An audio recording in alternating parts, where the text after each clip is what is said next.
आज का टॉपिक है आपका लिमिटेशन ऑफ बोर्ड्स मॉडल। जो बोर्ड्स मॉडल था उसकी लिमिटेशन क्या है, यानी कि बोर्ड्स मॉडल क्या क्या चीज एक्सप्लेन नहीं कर पाया। तो यह है limitation of boards model. Limitation of boards model, ठीक है। तो सबसे पहली चीज वो क्या एक्सप्लेन नहीं कर पाया था, line spectrum of atoms containing multi electron. ठीक है, उसने केवल हाइड्रोजन का स्पेक्ट्रम बताया था, जो हम अभी डिस्कस करेंगे इसके बाद। हाइड्रोजन स्पेक्ट्रम, स्पेक्ट्रम क्या होता है, एक लाइंस या बैंड्स होती है जिससे हम किसी भी चीज को आइडेंटिफाई करते हैं। तो जो बोर्स था उसने हाइड्रोजन के स्पेक्ट्रम बताए या उस एटम के स्पेक्ट्रम बताए थे जिसके पास एक इलेक्ट्रॉन होता है। ठीक है, तो ये बहुत इंपॉर्टेंट है, कॉम्पिटिटिव में भी कई बार क्वेश्चन आया है कि बोर्स मॉडल ने क्या चीज एक्सप्लेन की और क्या नहीं की।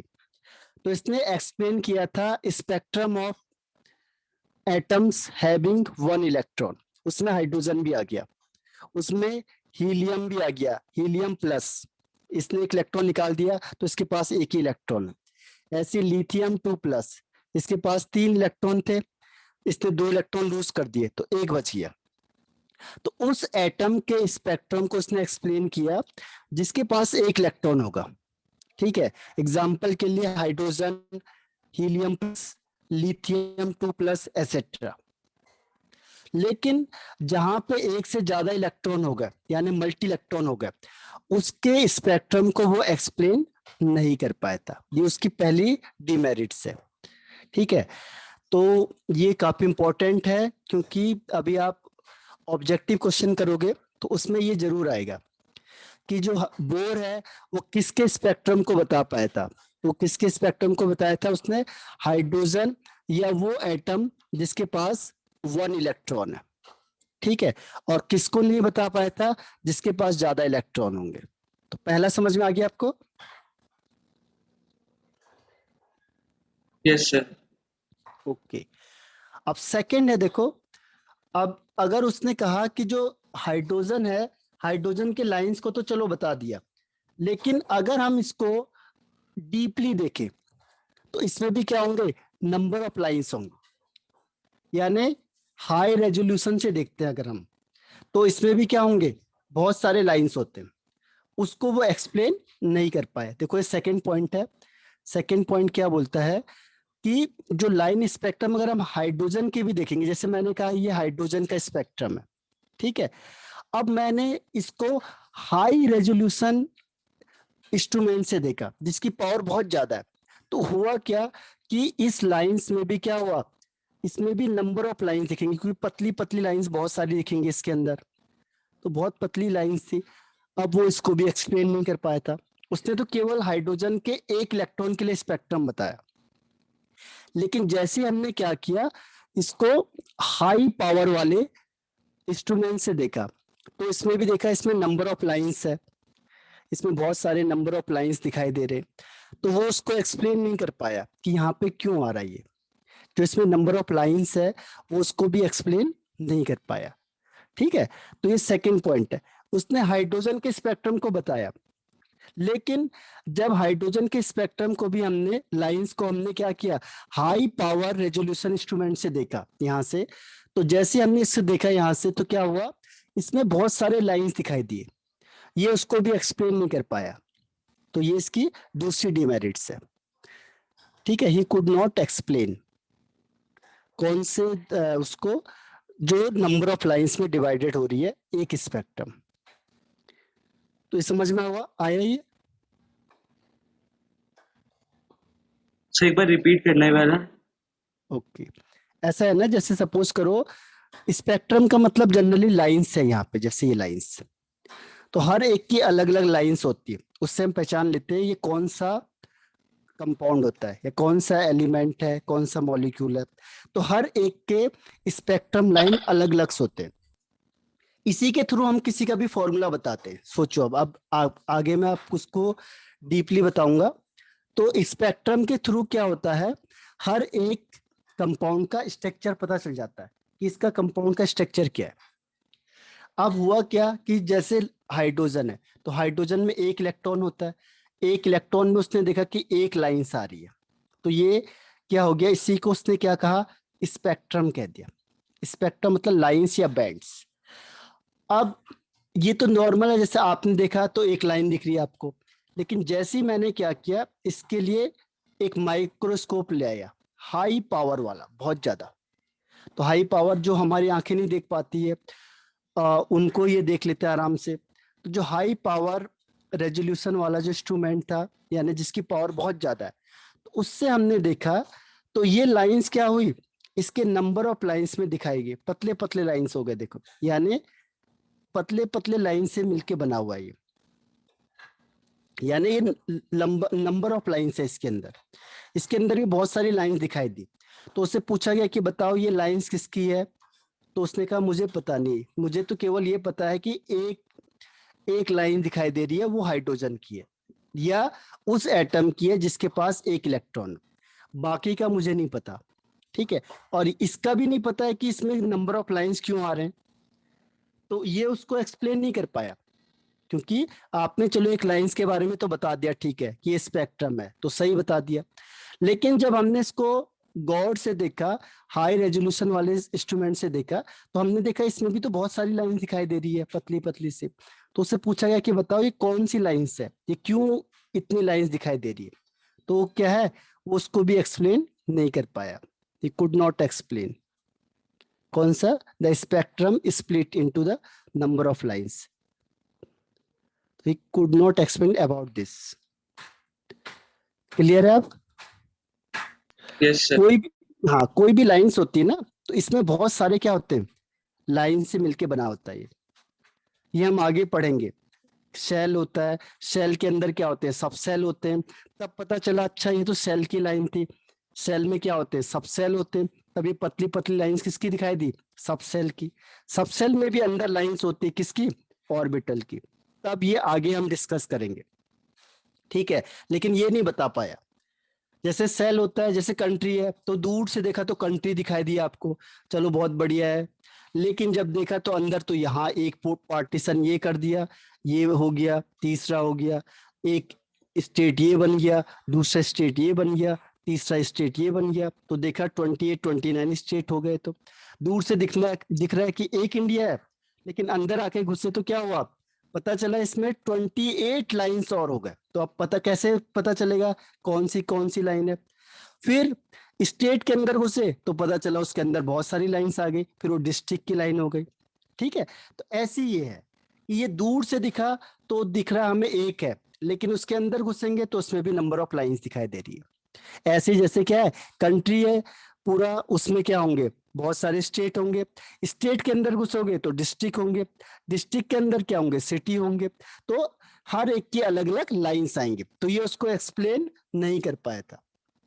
अब क्लियर हुआ? Yes sir. ओके, अब आते हैं थर्ड पॉइंट पे। थर्ड पॉइंट इज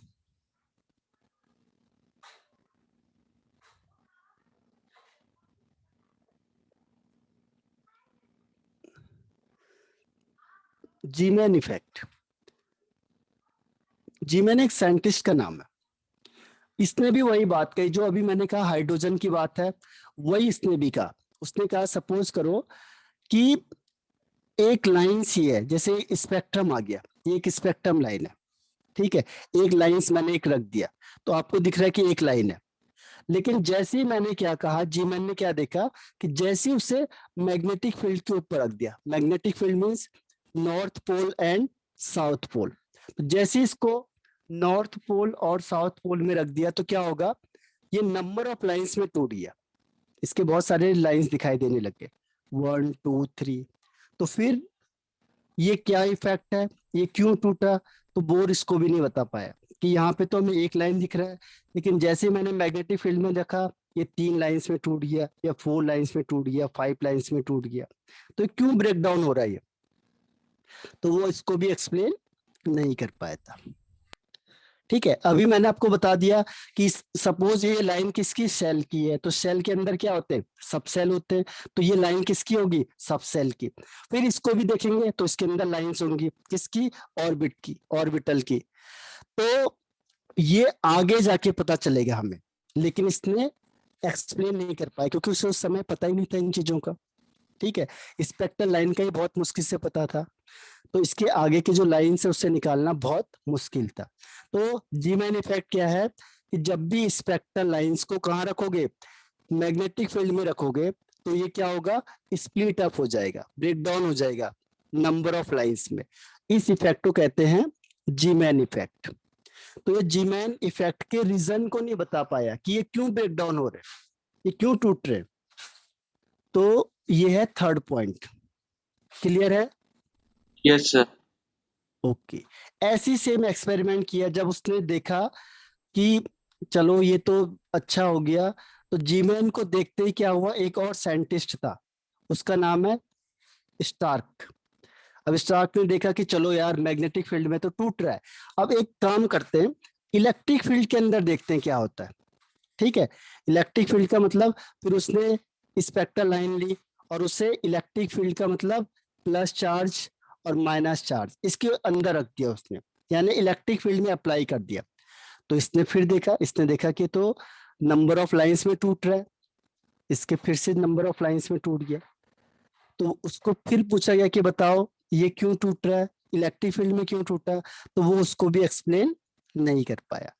तो इसे कहते हैं स्टार्क इफेक्ट, क्योंकि स्टार्क ने देखा इसे तो उसके नाम से हो गया स्टार्क इफेक्ट। क्या था कि when spectral lines is placed इसमें in electric field, electric field का मतलब प्लस और माइनस चार्ज, तो क्या होगा, it split up into number of lines.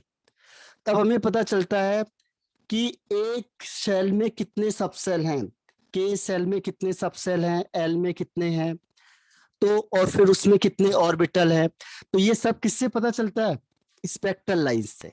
तब हमें लास्ट में पता चला, जो हम आगे बताएंगे जब मैं मॉडर्न बताऊंगा, तब पता चला हमें, अच्छा ये लाइन तो ये टूट रही थी, इसका मतलब क्या हुआ, जैसे एक सेल है ए, अब ये 3 पार्ट में टूट गया, इसका मतलब एक सेल में 3 सब सेल है। अगर सपोज करो ये लाइन है, इसको मैंने इलेक्ट्रिक फील्ड में रखा और ये 5 लाइन में ब्रेक डाउन हो गई, इसका मतलब क्या हुआ कि इस सेल में 5 सब सेल है। ये हमें बाद में पता चला, लेकिन उस समय बोर के पास कोई टेक्नोलॉजी थी नहीं, कुछ था नहीं, तो उसको एक्सप्लेन नहीं कर पाया कि ऐसा क्यों हो रहा है।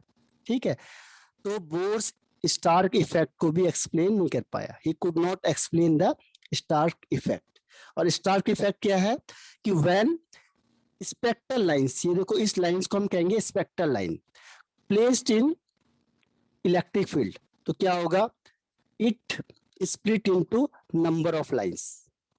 ठीक है, उसे कहते हैं स्टार्क इफेक्ट। अब यहां से हमें पता चलेगा कि अगर मैंने के सेल का स्पेक्ट्रल लाइन देख रहे हैं तो कितने सबसेल होंगे उसमें, एल का, एल सेल का देखेंगे तो कितने सबसेल होंगे, तो सबके अलग अलग आएंगे।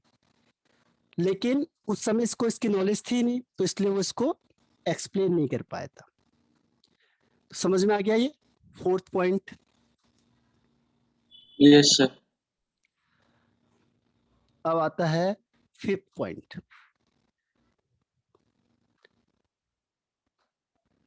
फिफ्थ पॉइंट क्या कहता है, देखो इसको हम आगे पढ़ेंगे अभी, कि डुअल नेचर ऑफ मैटर होता है, ऐसे डुअल नेचर ऑफ लाइट होता है।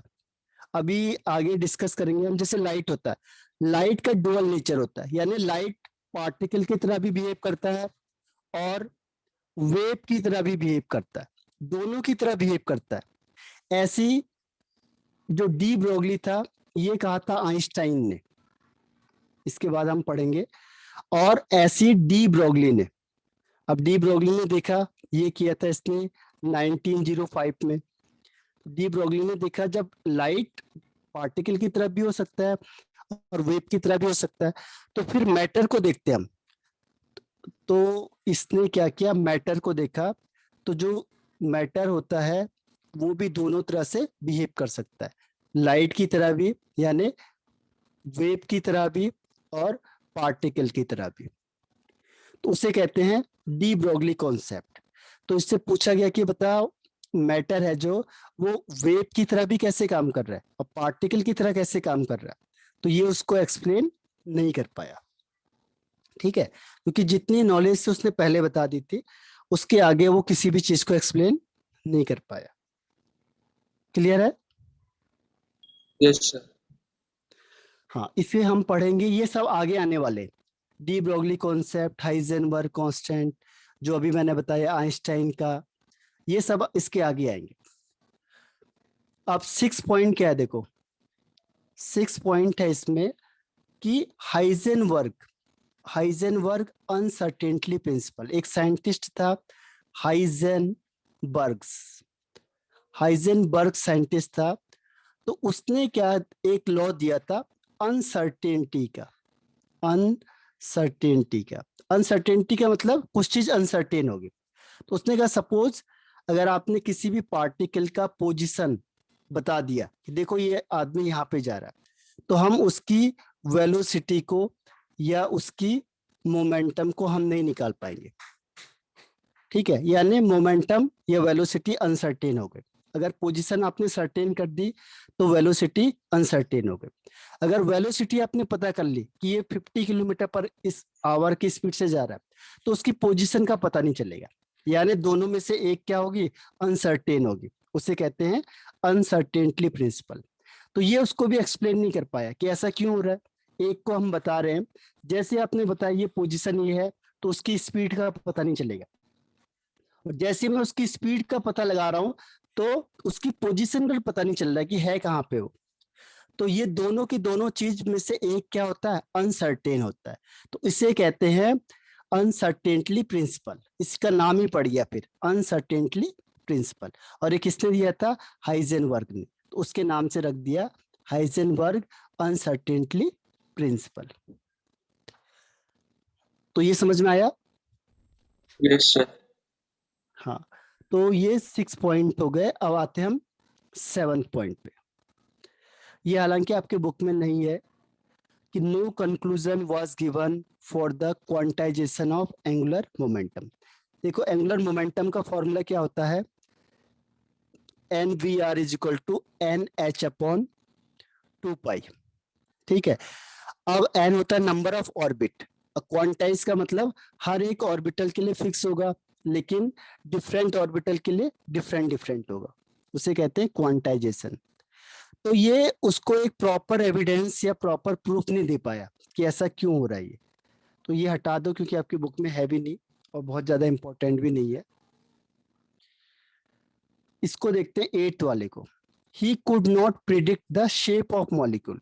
देखो हर एक मॉलिक्यूल का शेप होता है, जैसे CO2, तो CO2 ऐसे बनेगा, CCl4 है तो इस तरीके से बनेगा, Cl Cl Cl Cl। लेकिन ये इस तरीके का कोई आइडिया नहीं दे पाया इसके बारे में, शेप के बारे में इसके पास कोई भी प्रिडिक्शन नहीं था, कोई आइडिया नहीं था कि किसी भी कंपाउंड का शेप कैसा होगा। तो इसके पास कोई भी इसका एविडेंस नहीं है। आया समझ में या रिपीट करना है? Yes sir. ओके, अब आपको ये याद करने पड़ेंगे सब क्योंकि ये पूछे जाते हैं आपके पास। Okay sir. अब नेक्स्ट आता है इसमें देखो, he could not predict the, अच्छा शेप तो हो गया ये। एक है his theory was against the wave nature of electron. इसकी थ्योरी ये मानती है कि इलेक्ट्रॉन का क्या होता है, इलेक्ट्रॉन पार्टिकल नेचर का होता है। लेकिन बाद में जैसे अभी बता रहा हूं मैं कि ये एक्सप्लेन नहीं कर पाया, वो एक्सप्लेन नहीं कर पाया, तो उसका मेन रीजन क्या है कि बाद में हम इस कंक्लूजन में पहुंचे कि इलेक्ट्रॉन है जो कभी पार्टिकल नेचर शो कर रहा है, कभी वेव नेचर शो करता है। इसीलिए वो ये एक्सप्लेन नहीं कर पाया था, क्योंकि ये मान रहा है कि इलेक्ट्रॉन पार्टिकल है। जैसे हम लोग, आपने 10th में पढ़ा होगा इलेक्ट्रॉन पार्टिकल है, इलेक्ट्रॉन घूम रहा है। लेकिन जब आप 11th में आ गए तो अब यहाँ पे क्या होगा, चीजें और हाई लेवल की हो जाएंगी। तो अब आपको यहाँ हाई लेवल की चीजें बताई जाएंगी। तो अब इलेक्ट्रॉन कहते हैं पार्टिकल ही नहीं है बल्कि वेव की तरह भी बिहेव करता है। तभी मैंने कहा ना डुअल नेचर। डुअल नेचर का मतलब मैटर मतलब इलेक्ट्रॉन, मैटर में इलेक्ट्रॉन होगा। तो ये डी ब्रोगली ने बोला, डी ब्रोगली ने, ठीक है।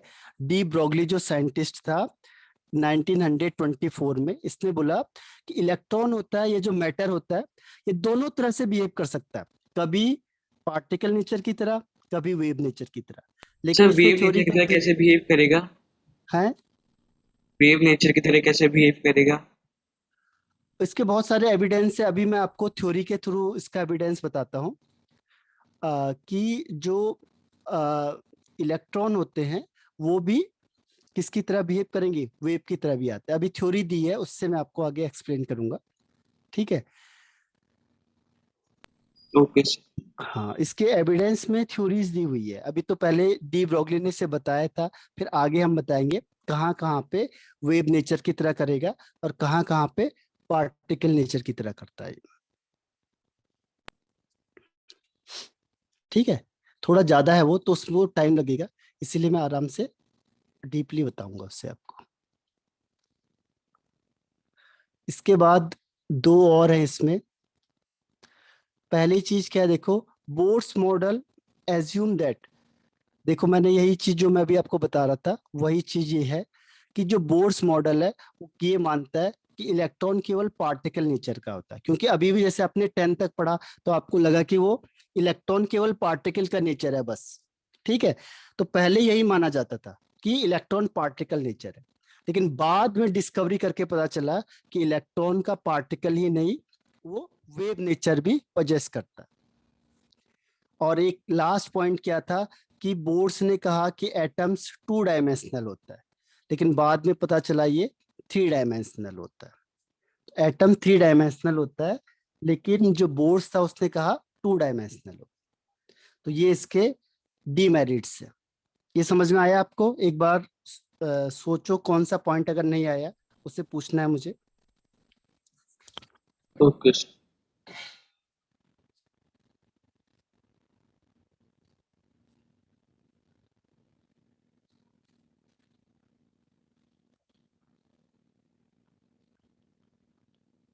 हाँ बताओ क्या कह रहे हो, कोई ऐसा पॉइंट है जो आपको नहीं आया समझ में? No sir. ओके, तो इसमें से आपको देखो, अगर 2 नंबर का आएगा तो 4 पॉइंट लिखने, और 3 मार्क्स का आएगा तो 6 पॉइंट लिखने। और अब तो देखो क्लास 12th में ऑब्जेक्टिव क्वेश्चन का कर दिया आपकी बार उन्होंने, ठीक है। क्लास 12th जो बोर्ड होगा, फर्स्ट बोर्ड 2 टर्म्स में है, पहले में ऑब्जेक्टिव टाइप क्वेश्चन आएंगे सारे, तो इसीलिए ऑब्जेक्टिव को भी तैयार रखना और सब्जेक्टिव भी तैयार रखना, क्योंकि जो सेकंड टर्म्स है वो सब्जेक्टिव होगा, यानी उसमें लिखने का होगा।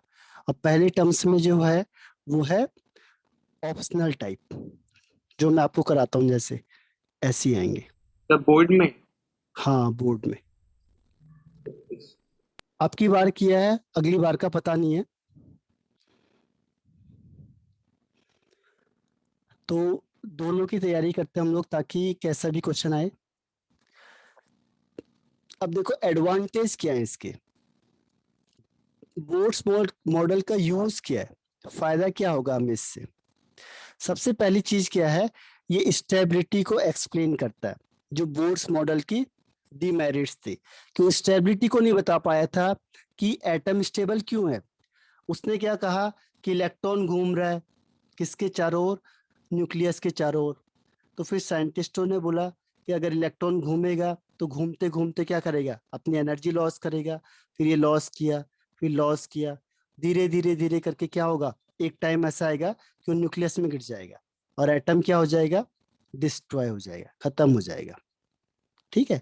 लेकिन ऐसा होता तो नहीं है, तो इसीलिए जो रदरफोर्ड था वो स्टेबिलिटी को एक्सप्लेन नहीं कर पाया था।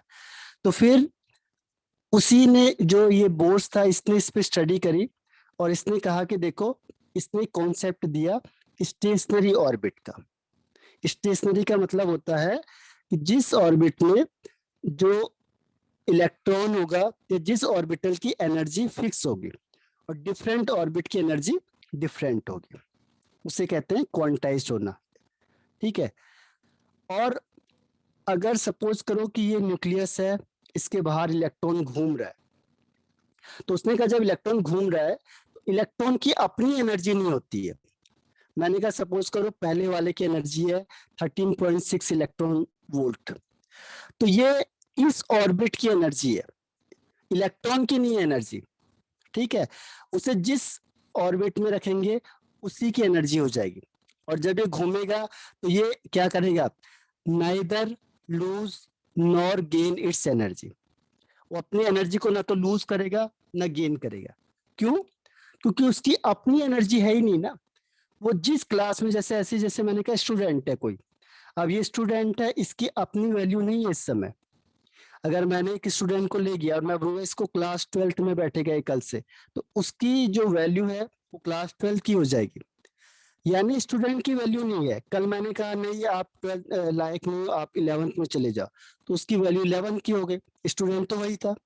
फिर बोला नहीं आप एक काम करो 9th में चले जाओ, तो फिर क्या होगा, वो 9th में चला गया। तो उसने कहा, बोर्ड ने, कि स्टूडेंट या इलेक्ट्रॉन की कुछ एनर्जी नहीं होती है, उसे जिस क्लास में डालो, जिस ऑर्बिट में डालो, उसकी वही एनर्जी हो जाएगी। अगर मैंने कोई छोटा बच्चा आ रहा है, उसको मैंने क्लास 12th में बैठा दिया, प्रिंसिपल ने बैठा दिया कि क्लास 12th का स्टूडेंट है कल से, तो उसकी वैल्यू कितनी होगी, क्लास 12 की हो गई। ठीक है, तो ऐसे ही क्या कहा, बोर्ड्स ने कहा कि जो इलेक्ट्रॉन है इसकी अपनी कोई एनर्जी नहीं होती, जिस ऑर्बिट में इसको रखोगे आप उसकी ही एनर्जी हो जाएगी उसकी, और उसे हम कहते हैं स्टेशनरी ऑर्बिट। ठीक है, और हर एक ऑर्बिट की एनर्जी क्या होगी, अलग अलग होगी। जैसे हमने कहा था न्यूक्लियस है, न्यूक्लियस से दूर जैसे जाएंगे एनर्जी बढ़ती जाएगी, 1 2 3 4। तो इसकी एनर्जी कुछ और है, लेकिन फर्स्ट की एनर्जी सेम रहेगी। फिर सेकंड की एनर्जी है तो सेकंड की पूरी एनर्जी सेम रहेगी, लेकिन फर्स्ट और थर्ड से डिफरेंट होगी। ठीक है, तो इस तरीके से इसने स्टेबिलिटी को एक्सप्लेन किया। ये समझ में आया? ये क्वेश्चन आता है आपके पास कि जो बोर्ड्स है उसने कैसे डिमेरिट्स को रिमूव किया, किसके, ये रदरफोर्ड की। तो उसने क्या आइडिया दिया, स्टेशनरी ऑर्बिट का। उसने कहा देखो अब इलेक्ट्रॉन को भूल जाओ, अब हम किसकी बात कर रहे हैं, ऑर्बिट की। इलेक्ट्रॉन की वही एनर्जी होगी जो उस ऑर्बिट की एनर्जी है, और उसके लिए हमने कल फॉर्मूले से निकाला था। देखो एनर्जी इज इक्वल टू क्या था, -1312 आगे n z square upon N square, बताया था ना।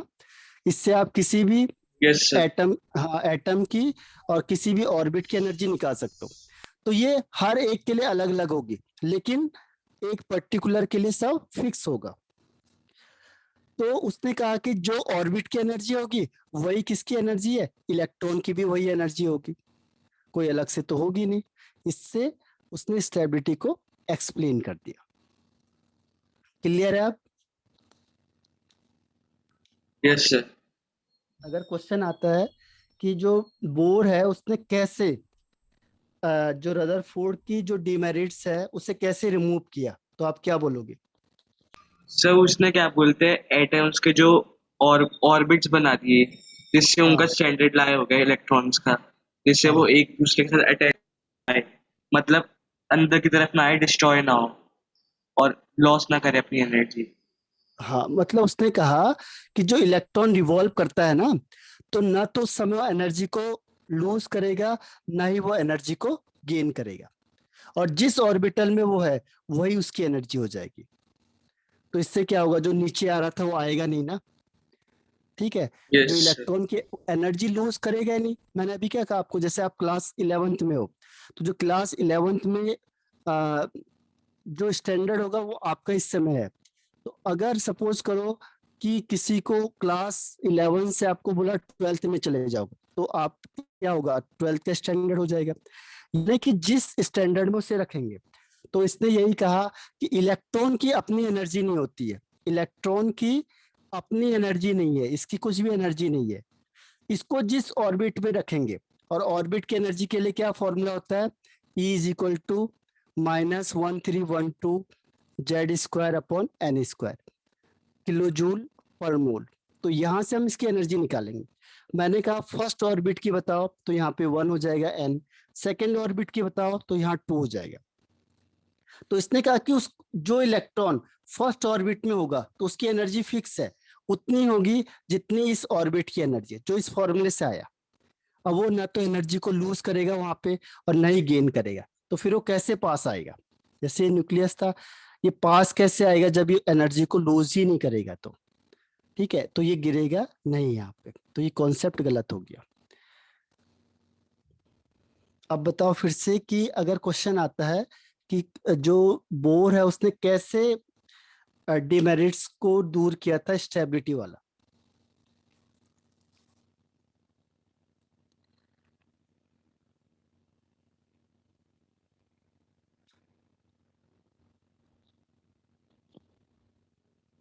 आवाज आ रही है?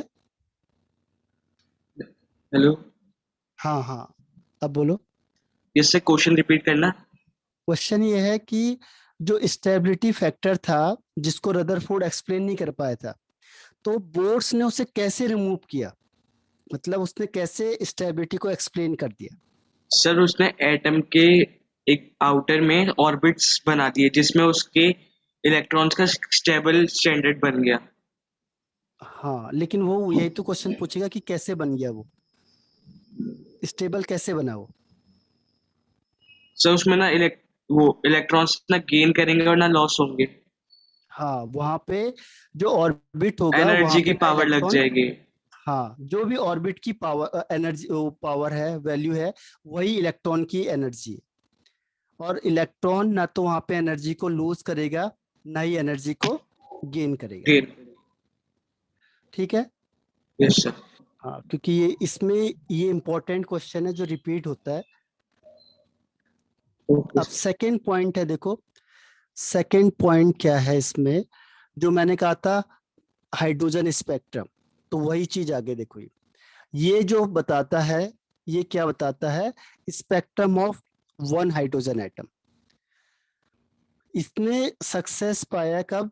Spectrum of one hydrogen atom. इसने उसके स्पेक्ट्रम निकाल दिए, किसके? हाइड्रोजन एटम के केवल।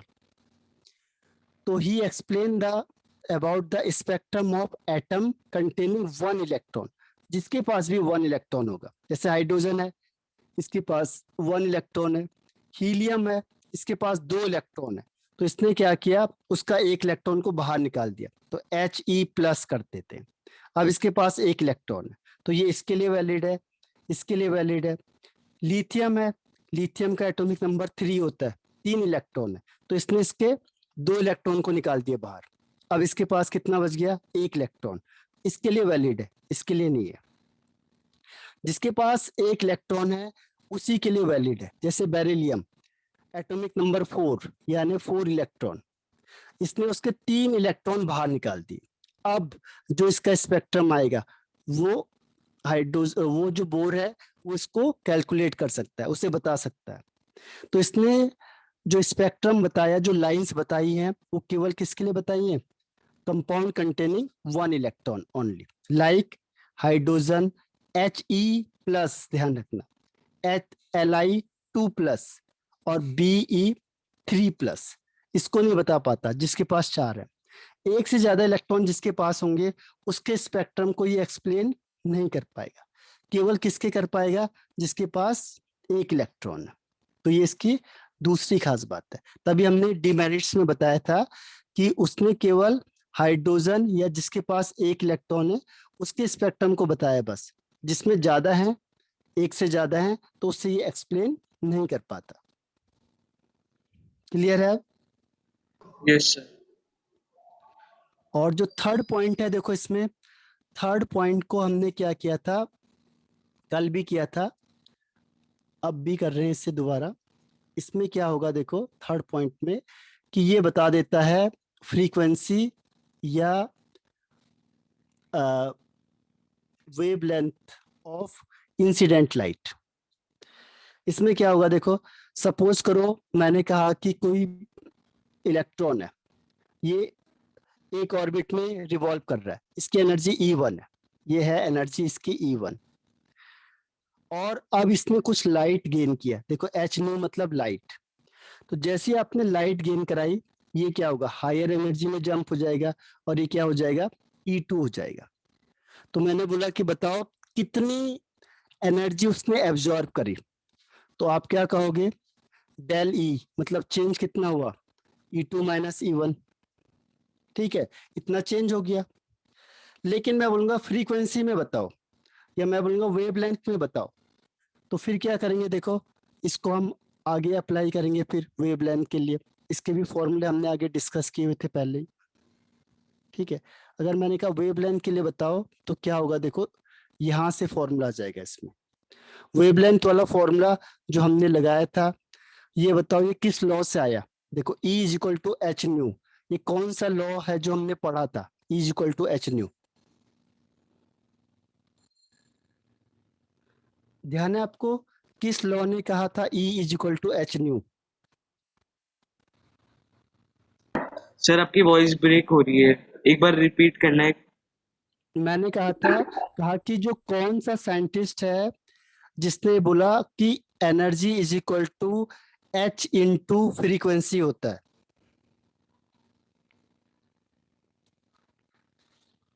कल पढ़ा था हमने ये लॉ,